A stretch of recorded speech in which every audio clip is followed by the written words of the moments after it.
What's up, guys? I wanted to talk more about the SEC lawsuits and some revelations and just kind of some additional thoughts. Obviously, the last video that I made, at the time I filmed that, Binance had been sued, but the lawsuit against Coinbase had not been kind of reported yet. So if you think about it, all the major exchanges, all the major like fiat gateways in the United States, for the most part, have been sued by the SEC. Kraken, Gemini, Coinbase, Binance US, Bittrex is gone or whatever. They pulled out of the US market and they had to file for bankruptcy. So that pretty much, took out the majority of them. And, let's talk about what's all this leading to. But some of the other revelations I wanted to mention first is a significant fraction of the top 20% on CoinMarketCap or CoinGecko have been labeled securities by the SEC. Now, some of it didn't make sense. Why would BUSD be a security, but USDT or USDC wouldn't be? Or Paxos, the Paxos dollar. The Paxos dollar is, the same entity who issues BUSD. So there's a lot of things that don't make sense there, but if you go kind of down the list and just kind of popping off of memory, what kind of cryptos are having issues with the SEC right now? Well, you have BNB, you have XRP, which they're currently in litigation. Ripple Labs is in litigation with the SEC. You've got Polygon, you got Cardano, you got Solana, you have Tron, you have, I'm trying to think what else. Cosmos is a little lower than 20. That was like 24. But all in all, you have like a large fraction of these that are considered, securities supposedly in these latest filings.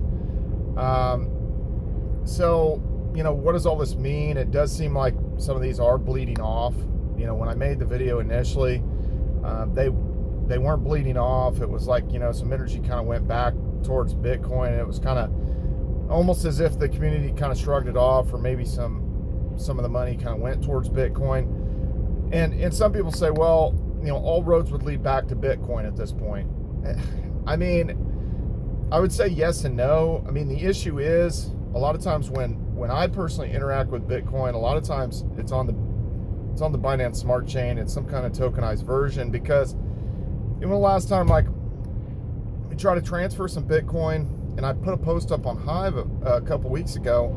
I tried to send some Bitcoin actually over to Cash App, because that's kind of a quick and dirty way to kind of get funds straight to your bank account immediately.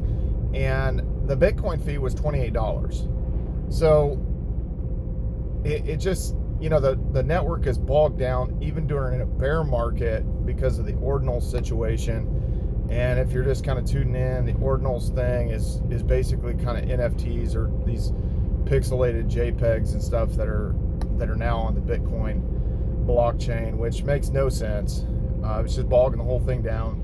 And this has been going on for a long time. And I'm going to mention kind of some of the stuff that Data Dash said. I saw a video that he put up, and interestingly enough, and I've said this before, when he first started making videos, maybe 2017, 2018, it was just like, okay, this doesn't make any sense. He doesn't know what he's talking about. And over time, he's actually become way more knowledgeable in the crypto space, and his stuff, I'm a lot more in agreement with a lot of the stuff he says now, which is kind of interesting, because he got to probably 300 or 350,000 subscribers very, very quick back in that 2017, 2018 timeframe. And this speaks to my point that a lot of times these channels blow up big when somebody doesn't know what they're talking about, and they're making like absurd price predictions, and they're just sort of pumping a bunch of garbage out there. But when they actually get a little more grounded and they kind of understand the market a lot better, then these channels can't grow. So it is frustrating that, only if you're kind of one of these kind of moon boys, or you're saying that something's going to go to some absurd price target, that's really kind of the only way you can kind of grow in the crypto space. And that's not entirely true. I mean, there are some other channels that don't necessarily do that, that have been able to find, a fair amount of success. And I would say that would be like Crypto Tips, like Heidi and I think his name's Toby. And then, Voss Coin would be another one, that's more from the mining aspect. There's various channels and stuff that's had a fair amount of success and everything without just completely, pumping out like a line of BS and stuff like that. But that being said, one of the things Data Dash said was almost like, well, he's very disappointed in the crypto market because over the last couple of years, it's like what kind of new revelations have came about. DeFi came about a couple of years ago, and it's like since then, what kind of new advancements and anything that really kind of tangibly progresses the ecosystem has really kind of came along. I get what he's saying. I would say that DeFi did improve in some respects because now you have these bridges and these swaps that you can do it all in one go, like on multi-chain or on Rubik. You can basically go, let's say, Bitcoin from the Bitcoin blockchain to Ethereum on Avalanche or something like that. So you can do the swap and the bridge at the same time, and it's taking care of it all at once. And I would say the other advancement was now we have the fastest EVM out there because, Telos more recently, kind of in the last 2 years, did that. So you've got a chain that is actually capable of something. Now, they're going to have to build the ecosystem out. There has to be really kind of some money put towards that, which they signed this deal with GameStop and everything. But none of this stuff is going to be immune from some of the fallout from this whole thing, because think about all the stuff being removed from these different exchanges. Let's just say Kraken. Like, for instance, I was really happy that Kraken had added Tron, because I had previously made a video back last winter really kind of saying that, hey, Tron is actually a lot stronger than you guys think. Well, now, the SEC's came out and said, that's a security. So Kraken, for the US market at least, will ultimately have to end up removing Tron. Just various things like that. And so, like, it actually kind of unplugs certain investors from these ecosystems that they would have maybe previously been able to engage in. Now, is the BNB smart chain going to suddenly disappear or go away or something because the SEC says that BNB and BUSD are, securities? I don't think so, because again, this is a worldwide market that's open 24/7, and people are interacting with this stuff all around the world. And then it's more US based stuff that they're having to go after, binance.us, and people's ability to maybe circumvent and get on Binance. They were saying that there were some kind of heavy hitters, some big traders and stuff that they knew were from the US market that supposedly were on there. This is their claim. Again, it's a direct attack on crypto, and it's, really does seem like they are trying to kind of wash out a lot of this and really make it a lot harder for investors to really engage in this market without really kind of being put down an alley and pretty much kind of a choke point, and only be able to interact with this stuff in a few different ways. Now, from my understanding, it doesn't seem like they've went heavily at the ATM network in the United States. The ATM network over the last few years have gotten bigger and bigger and bigger. There's thousands of ATMs, Bitcoin ATMs in the United States that maybe service different things like Bitcoin, Litecoin, Dogecoin, so you can get in and out and get cash money, going to those. So it doesn't seem like they've kind of attacked that network and that stuff. And this kind of leads to my point with all roads lead to the Doge. I mean, the Bitcoin network is bogged down. You got something like Dogecoin, that is not a security, has not been labeled a security, and it was on all these exchanges. So what's going to happen with something like Coinbase? Let's say they remove some of this stuff, whether it be the Cardanos, the Solanas, they remove some of the kind of staking options, and then it's like, well, okay, it goes back, and it's like, well, okay, you can get your Bitcoin, your Ethereum, or your Litecoin, your Dogecoin, and it's almost like they have not mentioned Ethereum. And I don't know if it's Gary Gensler does not want to go back on his word of some of the stuff he said before about Ethereum, that it was sufficiently decentralized enough at this point, and it's not a security, and doesn't want to go back on that. But Ethereum has kind of gotten a little bit of a pass if that's the case, just because they did have a crowdfunding, back in around the 2014 timeframe, and raised about 18 million Bitcoin worth when they originally did that, when they launched Ethereum. So, which, I mean, it's a good thing if they're let go for the crypto market in general, I think. But all in all, I mean, we've seen this, Bitcoin and Ethereum is slow to develop. There's obviously there's a lot at stake, and then a lot of this has been kind of more and more test bedded on other chains that have more capabilities and stuff. But then some of those chains that was occurring on has obviously been deemed a security. So, all in all, I think there's a few takeaways. There's definitely a targeted attack on crypto in the United States. And another thing that people have said, which is I agree with 100%, is it's just kind of a botched plan, because the United States, this really could be kind of a crypto hub, and for innovation to take place. And a lot of these companies have, risked the fact that they were located in the United States, and that they were servicing the U.S. market. So in the future, it's that much harder for these companies and for people to take the risk of doing that. If you're gonna be out there and you're just gonna get attacked and just sued into oblivion. So at the end of the day, it's kind of one of those things that, there's gonna be a big flush out, because people are gonna have to get their coins off.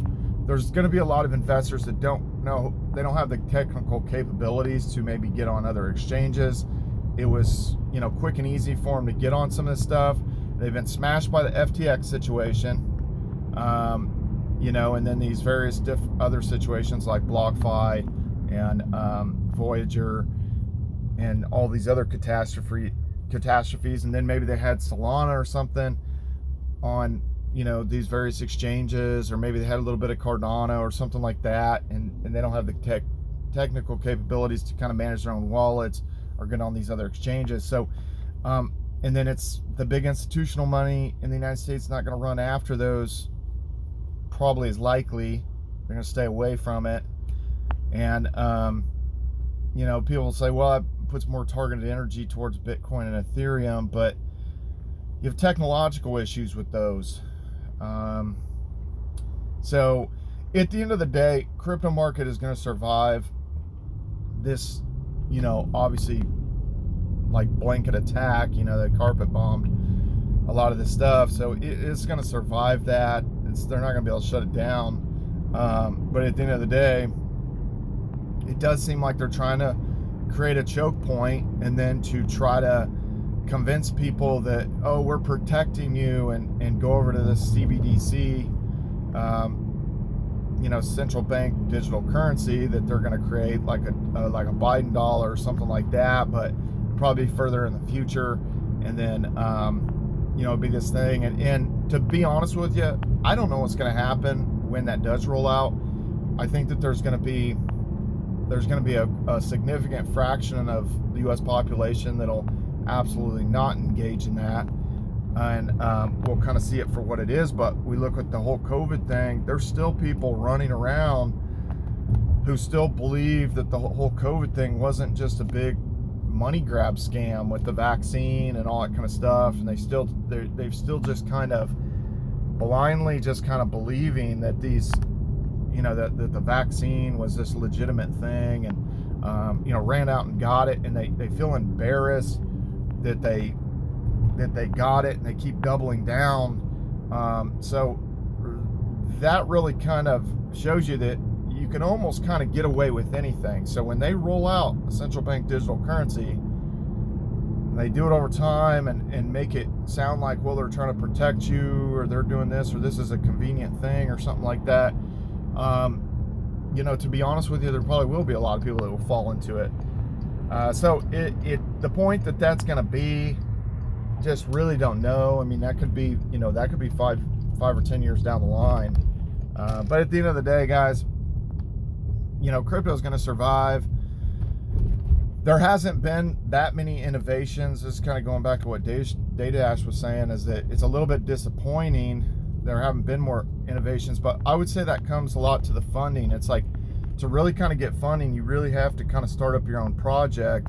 And to do it, a lot of times, people oftentimes would do it in a manner that was like you know, like an ICO or something like that. And that actually proved to work way better, because what I've noticed in crypto is people don't actually go for what like reality is. Like if you have to live in reality and what the chain is actually capable of, people don't really kind of go after that. If it's front and center, they go after kind of this like pie in the sky, this kind of lofty promise of what people are going to do. And I would say case in point at this given point is that one of the actually most developed ecosystems and one of the most impressive ecosystems is actually the Hive blockchain. You have blogging, you have gaming, you know, you have really kind of a whole economic banking system, and the fact that there's the Hive backed dollar you can earn 20% on by staking it in the savings account. And you know, you have one of the most successful blockchain games in Splinterlands on it and stuff like that. It really is true Web3. So why isn't everybody running after it? Why aren't these different exchanges running out to list it? You know, again, it has to deal with the reality of what is currently. Oh, and you have, you know, the usernames are actually human readable usernames.